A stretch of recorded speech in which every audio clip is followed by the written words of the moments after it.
Welcome, everybody, to the latest edition of Your Winning Edge podcast.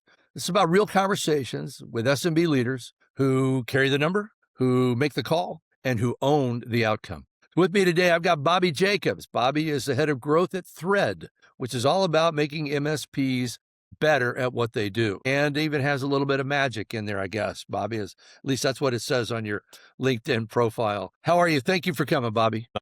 Thanks, Skip. Great to be here. Yeah, love what you're doing. Love sales. Love the SMB focus. Love the startup world. Excited to hang out today. If you would, tell me what Thread is doing and what you're doing specifically as head of growth. Sure. Yeah, Thread is an AI service desk for IT service providers, typically called MSPs. So for companies that use Autotask, ConnectWise, or Halo, three really specific ticketing systems, they can use our tool to have AI that talks to their customers, handles triage, initial dispatch. We're seeing about 10 to 15% of tickets closed end to end today through our product, troubleshooting with the end user. And so, yeah, we talk about magical service. Like, what does white glove service look like when we talk about AI and automation? It's not hand holding every single issue with a person. That's actually not the best way to provide service. And so we spend a lot of time helping our customers think about how they can still provide great service and introduce automation into their business. So, by the way, that was brilliant. You did that in like 90 seconds. That's really good. A lot of competitors in the space, yes? Not a ton. It's a really niche industry. There's about 40,000 MSPs that use one of those three tools or so. Okay. So there's more coming, but frankly, like, Thread's the leader in the little playground we play in. And what makes you the leader? We started. What is your, so here we go. What is your winning edge? What makes you the leader? There you go. I think customer value. We have been helping MSPs get value out of AI and their service desk longer than anybody, but more importantly, at a larger scale. We have, we're approaching 1,000 MSPs that use our product. I was at a conference a couple of weeks ago where a bunch of our customers came up and said that we're the first tool in 15 years that has under-promised and over-delivered on the value that we provide. Okay. Maybe we're just not great about talking about that value holistically, so we undersold. Well, you don't have to be if your customers are. That's right. And so, yeah, it's a new thing, and people are getting value out of our product. And So what does it do? Give me a practical. I'm a customer of somebody that uses your product. Yep. What does it do? Yeah, so we say death to the ticket. We hate service tickets. So if anyone's worked at a corporation and had to open a ticket to get help with their laptop or something, that's a terrible situation. My wife came home from work yesterday, literally complaining about 2 different tickets she had to open about an issue that's existed for over a year, with employees getting added to the right groups, the right email groups. And that's typically a terrible experience. With Thread, they could reach out, the AI would go back and forth, getting the right context. Ideally, it would just solve their problem, and they wouldn't even have to think about a ticket. They reached out, it troubleshooted, solved the problem. If it's not something it can solve right away, it's getting all the context. So by the time the human gets there, they know everything that's happening and they're able to just help solve the problem, instead of the classic, like, I just told a chatbot everything. Now I have to retell you, and I'm verifying myself, and it's like 20 minutes before I can get any help. So it's interesting that when you said about context, and it provides all the context, one of the things that I teach my clients is the concept of the outcome-based agenda. And what that means is that if you're going to meet with people, if there's information that they need to review, get them the darn information well before the time of the meeting. Yep. And you set the agenda of the meeting that you just invited them to. We are here to not discuss this information. We are here to discuss the decisions that we're going to make on this information. And it is a huge, huge difference. And even to the extent that, look, if you didn't review the information that you were provided before the meeting, you're invited to not attend the meeting. Totally. Because we're not going to do that. Yeah, I'm a huge fan of working async. There's a lot of things that should have been a message instead of a meeting. Is it Bezos that has people do 6-page papers and bring it to the meeting and have everybody read the paper before they start discussing? I think it is, but didn't he also ban PowerPoints? Yeah, exactly. Or something, yeah. And read I don't know. Look, I'm not going to question Bezos, but I couldn't do that. I just wouldn't have the. But the idea is that everybody has all the context. It's Yes. guaranteeing everybody reads it Yeah. and does the work, even if it's in person, but Well, it's and not you know just what? verbally processing. Right. I mean, that's a good point, and that is, I'm going to make sure that everybody has the same information at the same time, and I'm going to provide enough information. I mean, that's bad for me because my lips still move when I read, so everybody be waiting on the slow kid in the back. But so you guys have been doing this for how long? Yeah, our founders would say 6, 7 years, maybe 8 Okay. years, but really we went to market in a real way probably 3.5, 4 years ago. Okay. And so now we're going to get to that one of those things that I wanted to talk about, right? So take a few minutes, talk about how you started, right? Going to market, right? Filling the top of the funnel, if you will, and then where you are now, which is just mind blowing to me. Sure. Yeah, I joined Thread about 3.5 years ago, and there were a couple hundred customers on mostly a free plan. A few people paying $15, $20 a month, and then some real customers who were spending some money. But there wasn't a repeatable sales motion. We were really focused on helping our customers get value out of the product, which we still customer crazy is one of our core values today. And so when I started and came Love it. in trying to build a repeatable sales motion, um, it was focusing on the customer crazy. Like we still have month to month contracts by default today, which is pretty unique for our industry and SaaS generally. But it's really like, hey, if people aren't getting value out of the product, we want to know. We want them to be able to cancel and feel the pain and work with them to get to a point where they are getting value. And so yeah, I was moving slowly initially. We were doing cohorts where I would sign maybe 15 customers and there were a lot of outs. And if this doesn't happen, then you won't have to pay us and such. But just getting them to work with us, making sure that our team could handle the volume, and there was a process around working with those partners. We probably spent 3 to 6 months of after I joined of going through those types of kind of cohorts. Hey, Bobby, you can sell 10 or 20 customers that start on this date. We did get to a point where our product had more repeatability. Hey, if somebody comes on, they're going to be able to onboard and get value out of it. And so it was important. And I think an important role that a sales leader plays is pushing the team to like, hey, we need to be billing people for this. Hey, we need to make sure that if someone onboards, that what we say is going to happen in the right period of time. I think something that founders are really good at, but can also be a crux, is developing deep relationships with customers and then doing like handhold custom onboardings and building features as they're needed. And that's really great in the early days with those cohorts, but you can't get to repeatability that way. Yeah, it Right. doesn't scale. By definition, originality doesn't scale. Exactly. And so, when I joined, it was a lot of just helping us get to a point where we could scale. And then I could start closing more deals. We could bring on our first salesperson that wasn't me to really increase that volume. Yeah. And so that was about 3.5 years ago. If I think about where we were a year ago, the curve line is just crazy. Our sales team is about 20 people today, growing quickly. I have 5 open roles open right now.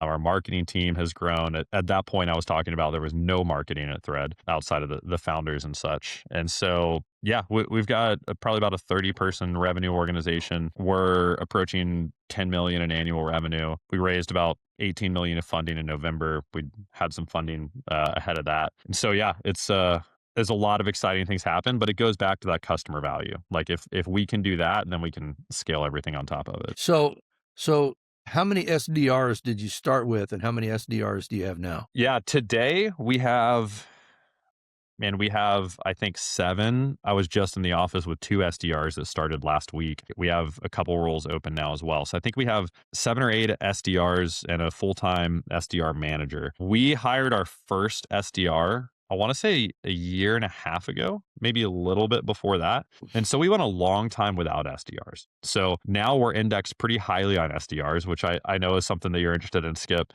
Yeah. What's interesting about that, or one thing that's interesting about it, is initially we avoided having SDRs. And that was painful because I knew that if we brought in SDRs, we'd be able to scale faster and have more leads and sell more product.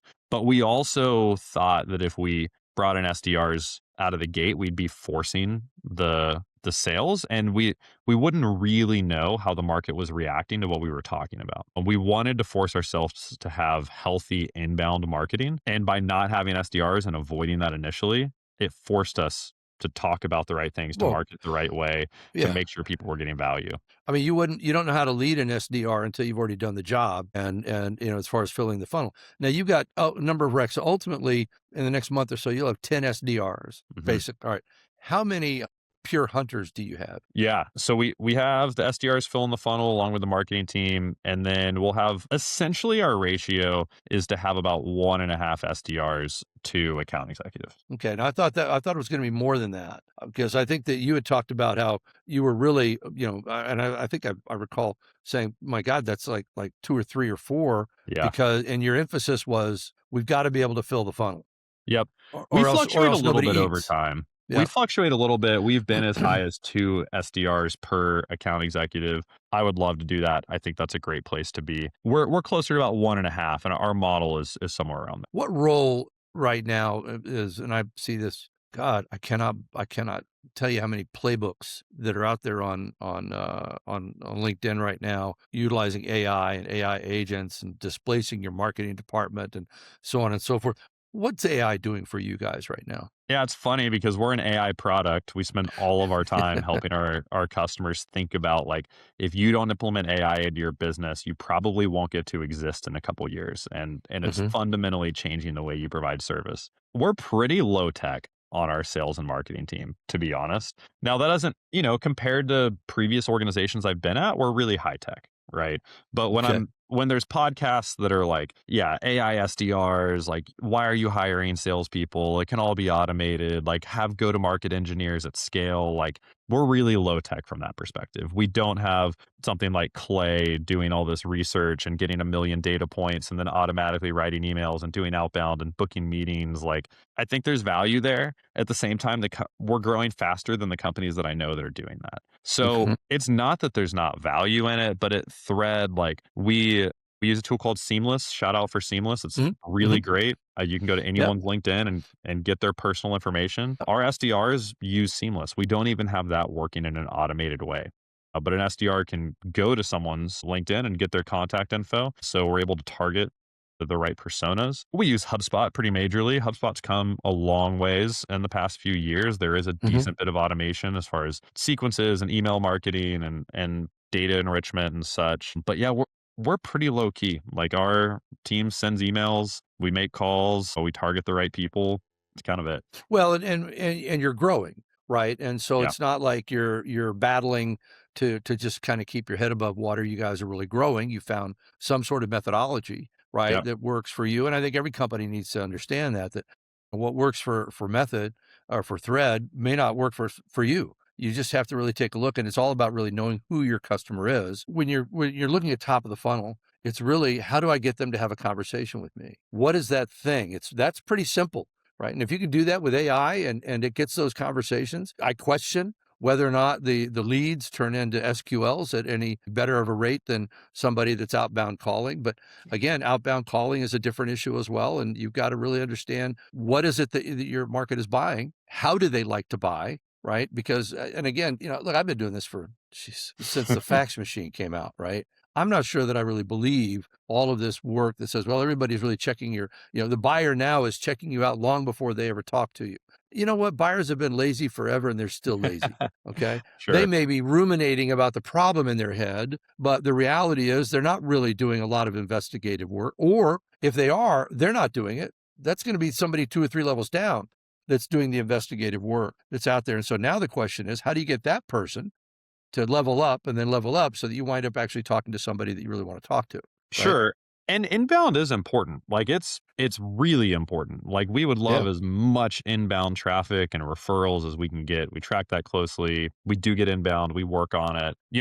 An interesting conversation around that is LLM inbound and Mm-hmm. search. We get a decent number of leads now from people saying they found us in Claude or ChatGPT or whatever it I got is. my first one yesterday. That's Said that I awesome. found you on ChatGPT, and I'm going, "Are you kidding me?" I mean, look, I've been doing this for a long time, and not what I'm doing now with Sales Handicapper, but and I'm sitting there thinking, it's you know what it is? It's the cobbler's kid has no shoes, right? Exactly. And so I'm now making sure that I'm optimizing my website and so forth. But I got my first one just like 2 days ago. That's awesome. So It is awesome. Yeah, I mean, what's hard about, LLM search and even just any inbound and referral is it's hard to scale and it's hard to like, hey, I have $1 million to spend. It's hard to have a model where you can just put that into marketing or something and know what you're going to get out of it. Where with an SDR or conferences, we do a lot of conferences, like those are a lot more known. Hey, if Hmm. we go to a conference with this many people, that's the right type of ICP, we should get X amount of meetings, and even more so with SDRs. Now, at some point, depending on your market, maybe SDRs, there's diminishing returns, but I don't think so. I think for the most part, in a good market, you can just continue to scale SDRs and get the same output. And that's why it's a really easy place to spend money. So yeah, it is, or easier. Do you find that when I've been with a lot of startups where you have the paradigm sale and then you have the product sale, and oftentimes if the paradigm is already established, then you're great. You can go right into product sale and you're fine. Sometimes though, you have to really understand paradigm is an individual thing, right? The paradigm for me in AI is not the same paradigm as it is for my father or whatever. So do you find that you guys are having to sell paradigms about the use of AI and what you're doing before you can even get to the product? I think for that reason, we have a sales led motion. And we do very little product led growth. Like you can't go to our website and book it, or sorry, and sign up for the product. You can barely go to our website and see anything about the product. And that's because of this paradigm thing. I don't want Hmm. someone to have an opinion or, interpret it their own way. We find when people get on a demo with our sales team, it goes really, really well. And a lot of that is because we're able to have that conversation and we know there's 4 or 5 objections that they'll have. And when we can handle those and then show how our product handles it, it's really good. Part of it's just a maturity thing of like, we have not nailed doing that on our website or through YouTube videos and that type of stuff. So we tend to try to talk about the paradigm as a whole from a marketing perspective, talk about the outcomes of our product, but show our product and give people access to it as little as possible. We have an awesome account executive team. We just need people to talk to them more. Well, yeah, from your mouth to God's ear. I mean, it's all about we need more conversations, Yep. right? We just need more at bats. When you lose a deal, why do you typically lose? Yeah, I think it's because of the paradigm that you're talking about. It's typically not somebody saying, hey, this is a terrible idea and product and we have no interest in it. A lot of times it's, hey, I'm not ready to transform the way I provide service yet. That's too early for me. Or too far along. That's probably the number one. Every once in a while you'll find somebody who just doesn't believe in AI, but that's becoming less and less and less. But when we started, Wait a year, they'll be gone, and the next person that's taking their place yeah, we've already will. seen that. A year Is ago, that it was a right? lot harder to talk about what we're doing. I would go to a conference and I would say, like, if you don't do this, you're not going to be able to play the game in the future. And it was like mind blowing. Now people are like, yeah, of course I get it. On to the next. Like, let's have an interesting discussion. And so that discussion's changing quickly. People are moving. Timing is always like one of the top objections, right? Of like, oh, I want it and I'm sold, but I'm busy and I have 10 other products I'm onboarding. That's just like de facto. Everyone's going to have that reason. Right. But I think the not ready yet or this is too far advanced for me is probably the main one. When you're, I'm gonna go back to the SDR thing for a minute. When you're hiring for SDRs or even for account executives, what do you look for most in Yeah. in those people? I think those are 2 super different questions. Our SDR team is in person, based in Houston. The office is a few minutes from my house, so I can be in as much as possible. We have an awesome SDR manager who was our original SDR at Thread. SDRs have to be in person. I tell people like, hey, whether you work at Thread or not, do not take a remote SDR job. Like that should be illegal. It's just going to be so hard for your career in the future. And people are successful in it, but I think as an SDR, you need so many learnings, and making the jump from an SDR role to any other role is really hard. And so we need our SDRs to grow and be promoted because we're in a pretty small industry. And I don't want to just poach from the whole industry, which we do a good bit. I'd rather promote our team. And so the SDRs really just looking for somebody who's hungry and can learn quickly and has some maturity. Like they can show up to work on time and they can learn and talk well. I'm not looking for any industry experience. It's nice if they sold something. Ideally, they haven't been an SDR before. I don't want them to have any bad habits. if they're being an SDR second or third time, something didn't work out. It's probably the company, but I'd rather just start fresh. We've promoted a number of SDRs. One of them is a chef and worked in kitchens and ran restaurants. Another was a real estate agent. Another sold furniture. So, we're just looking for people with the right types of attitude on the SDR side. Well, you're hiring for the best athlete. Yep. When I helped launch the alternative long distance telephone company in Anchorage, Alaska, I'm about to date myself, in 1982. I love it.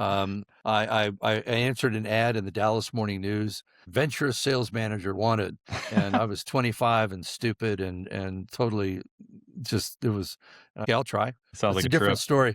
Well, it was actually a trip. What was really funny was it was Sunday morning, and it was 8:00 in Dallas, and I had no concept of the fact that it was only 3 a.m. in Anchorage, Alaska. And I called the 800 number, and I got an answering service. And, okay.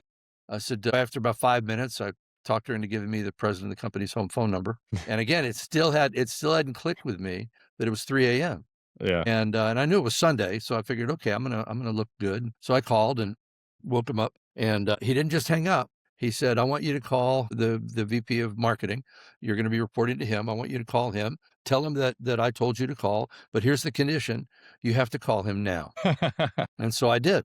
Long story short, I wound up getting the gig, but you try hiring long-distance salespeople in Anchorage, Alaska in 1982. Unless I was going to poach from Alascom, which is the AT&T equivalent, I had to hire the best athlete. And so what was I looking for? I was looking for people that were personable. I was looking for people that could tell a story. I was looking for disciplined people. Okay. I hired one's an ex-military, one was an ex-school teacher, and so forth. And I think that to your point, and from there, immediately I adopted, I hire for attitude, not aptitude. I hire for servant hearts. And there are a lot of people that have the ability to please, and then there are those that have the need to please. Unless there's a big difference in technical capability, give me the need to please. That's right. The servant heart, right? And so, I mean, I don't believe that an SDR is a career position. Totally. Now, there are some people that have done it all their lives, and they go from company to company, and that's what they want, and that's great, and they're really good at it. Right. But it's to your point, do I see this person as a salesperson, as an AE for the company? And so you hire, and you can't hire work ethic. And if you're hiring young SDRs, you don't really know what their work ethic is unless they can give you some sort of indication that, because you can't hire for work ethic. Yep. They either have it or they don't. Right. And so now you're hiring for attitude. So that was a long story to basically say, though, that and to ask, is that what you're hiring for? Just feel and fit. And whatever. So do you hire slow and fire fast, or do you hire fast and fire slow? We hire fast. We hire medium and we fire fast. Yeah. Okay. I don't think SDRs need to be hired slow. Like, you get a feel for those things. It's like, all right, I got it. You've said the right things. You didn't miss a call for a couple calls. Like, we're good. Let's do this. We can train you. But definitely fire fast. There's so what would make you fire fast? If they're not showing all the stuff we just talked about, it's not necessarily outcome based. I think you can typically train that and get there, but it's like, hey, one, it's great to hire an onboarding class if you can. You can't always do that early on, but we're at the point now where we can bring 2 or 3 SDRs on at the same time. Huge. And, man, when they got their own tribe and cohort, now they're, I get it. And it makes it a lot easier for you, not just from an efficiency perspective, which it does, but also, hey, these 2 people are getting it and you're not getting it. Or like, you've missed this meeting 3 times. They haven't missed it all. If it's just one person, it's like, well, maybe it's normal to, you can convince yourself of like, they missed 3 meetings. Maybe everybody does that. Yeah. Life happens. Yeah. So yeah. And at that point, it's like, hey, this just isn't the right fit for us. I think with an SDR, it's the easiest because the bar is so low. If you're not meeting the bar, it's like, all right, there's not really a lot of discussion to have.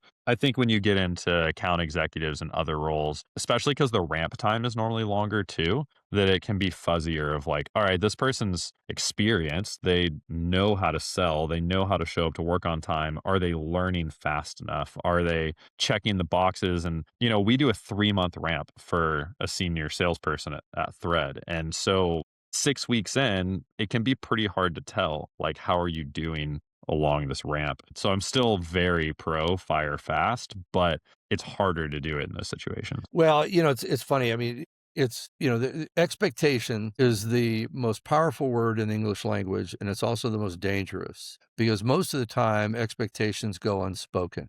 And if you've ever been in any kind of relationship, if you're married, you got kids or whatever, you know the danger of unspoken expectations, right? That's right. And I think that with even with salespeople, but also with SDRs, it's all about activity. To your point, I'm not expecting you to set 3 meetings the first day you start, but Yep. there are very specific activity metrics that you can look at and that you can't lie about, right? We used to use, I mean, I was using ACT as a CRM Oh yeah. long time ago. And then, of course, I was an early adopter of Salesforce. And I used to say for my sales teams, look, if it's not in Salesforce, it isn't real. Yep. So you don't want to enter it. You don't think you should enter it. That's fine. But if you got a lead and you didn't enter it in Salesforce and somebody else comes across it and they put it in Salesforce, guess whose it is? Yep. Right? Because it isn't your asset, by the way. It's the company's asset, right? Kind of a thing. And so I think that if you set the right metrics in place, the right expectations in place, you can fire fast because, again, it's attitude and work ethic. And if they can't meet the minimum expectations that you've set and clearly articulated, not only is it bad for the company, but it's also bad for everybody else. Yeah. Because they see it, their peers see it, that they're not, why are they still here? Kind of a thing. And then that hurts. Yeah, that's one of the worst things. When you let someone go and everyone's happy about it, that means you waited too long, right? 'Cause it was really obvious. But I think, Right. I don't want people to think that we're just like terrible, mean people that love firing. I think when we're saying fire fast, it also means that to do that, you're doing all the right things. Like if you're able to fire someone fast, it means that you didn't just leave them on an island. I think what's easier to do is to say, hey, this person's not doing great. I'm just going to kind of ignore them. Like that's a hard part of my job is helping underperformers. So I'm going to focus on what's fun and feels good and is going well. And this person's just going to kind of exist out there and they'll kind of figure it out. Maybe they'll quit eventually. I'm just going to bury my head in the sand. And that sounds really bad when you say it out loud, but I actually think that's what people do more often. Yeah, I totally agree. And so when you say fire fast, the caveat is you have to be doing all the right things to help this person be their best and succeed as much as possible. So you're actually like, you're being really nice. You're being as good as you can be in that situation. And if that doesn't go well, the result is I'm going to learn quickly and they're going to learn quickly that this isn't working. And then we can fire fast. Well, exactly. And did you, at the end of the day, did we do everything we could to help this person succeed? And it's like, even with salespeople, I don't know about you. I haven't been in a sales environment for a long, long, long time where I had to make the sale all by myself from beginning to end. It's always a team deal. Yep. After that initial conversation, I would tell my salespeople, you have 2 obligations as a salesperson. Number 1, tell the best story you possibly can and don't oversell. But then number 2, your obligation is to make sure that whoever else you bring in to help you make the sale, that you have set them up to succeed. Okay. That you do not leave them hanging in the wind, that they aren't going to get a question that you didn't know what was going to come, so forth. So as long as you do those things, then we're going to help everybody succeed from that standpoint. And because if you start bringing them in to deals that never close, nobody's going to want to play with you. All of a sudden, my calendar's full. All of a sudden, I'm not able to make that meeting. Why? Because Skip never sells anything. Okay, I do a great job, but it never closes. Well, and it's just like if it doesn't close, you don't close often or all the time. You qualify all the time, right? Yep. And you're always qualifying the deal from the very first conversation all the way through to close. And I think that's the same thing when you're talking about salespeople and SDRs. That is, did I do everything? Did we do everything we could to help them succeed? There's a difference between coaching and crutching. I like to say coaching is I can tell you one time and then I see it play out over time. Crutching is that if I have to tell you 2 or 3 times the same thing, no, Sure. It's time to go. It's time to go, right? So what happens do you have any customers that you don't like or that maybe are not the easiest customer in the world? Yeah, officially, no. We love all our customers, right? Okay. You want to focus on your ICP. And if your ideal customer profile is right, it should be pretty streamlined. I think the times where things don't go well is typically because we got out of our ICP and we signed a deal that from the beginning we knew we shouldn't have. Most often, I think it's Wow, because nobody's ever done that, exactly, especially yeah. early on, right? Yeah. Well, and a lot of times it's because that customer's convincing you that you should sell them the product, right? And you're like, I know you're not right. And they're like, yeah, but I'm like this and it sounds perfect. And you should build this custom integration so that I can use your tool. Like that's the worst because you're never Yeah. going to support that integration. And yeah, they have all these expectations that they said they wouldn't have. So anyways, I'm going down a rabbit trail, but yeah. No, listen, I can't tell it is amazing. I talk about this in the sales training that I do, and that is the power of quitting. And that is, look, if it looks like a duck, smells like a duck, sounds like a duck, it's a duck. If Yep. you're qualifying them and they're not a fit, and you know they're not a fit, it is amazing the power that happens when you say, you know what, I'm just not thinking we're your best choice. So we're probably just going to back out of this. 50% of the time, at least. Whoa, whoa, whoa, whoa, whoa. No, wait, we can change. I Yep. can change, Yep. right? And so what, and then they wind up selling you, to your point. Okay. And then it's so funny because unless you've seen that real change up front, it never changes. Yep. Yeah, and there's indicators there. Like I had one of those recently where our customer success team said, "Hey, you closed this deal. You shouldn't have closed this deal." And by the way, we use Gong as well, talking about what AI tools we use. That's it's kind of table stakes, but it's really really powerful. And we were able to show like, hey, we had the conversation. He told us he's moving away from this model that we would consider a bad model. He's totally on board with switching to the way that we do it, and we're aligned. And one, thank God we had Gong. And two, it was a great conversation to point in the right direction. If they had said, we work this way, and we had said, yeah, we think we can make that work and moved on, it would not have gone well. I would have had my wrist slapped. So there's situations where someone's moving towards your ICP, but they have to say it, to your point. Bobby, it's been a great conversation, and I really appreciate your candor and your authenticity. If you wanted to leave our viewers with one final thought as it relates to you're young, you as a company, you're doing some cool things. You've done this on a number of different places as well, beyond just Thread and so forth. What advice would you give somebody in your position? Yeah, I'd make sure that your team is super focused on customer value. You can force growth. You can hire a bunch of SDRs. You can sell the dream. And if you have long contracts, you can outrun churn for a while. And it's going to be a sad story for everybody. And a lot of people have done that over the years. Make sure people are getting value out of your product. Like life is just so much easier in the long run. And it's the right way to build a business. Totally agree. I can sell anything to anybody once. Whether or not they come back a second time is, are they getting value? And are they having that exceptional experience? So I totally agree with that. Yeah. And so like if I'm a sales leader or an early stage salesperson in my career, that's the main thing I'm asking about. Getting the founder's opinion, getting the sales leader's opinion. That's what I'm looking for. Okay. So that's a whole nother conversation about, it's how do I keep the investors happy? How do I keep my founders happy? How do I keep my boss happy? And how do I still make money? Right? That's right. So being able to do that, we'll have you back for a second conversation on that string. Okay. Awesome. Skip, this has been super fun. Thanks for what you do and let me hang out. Hey, Bobby, appreciate you so much. And we'll be in touch soon.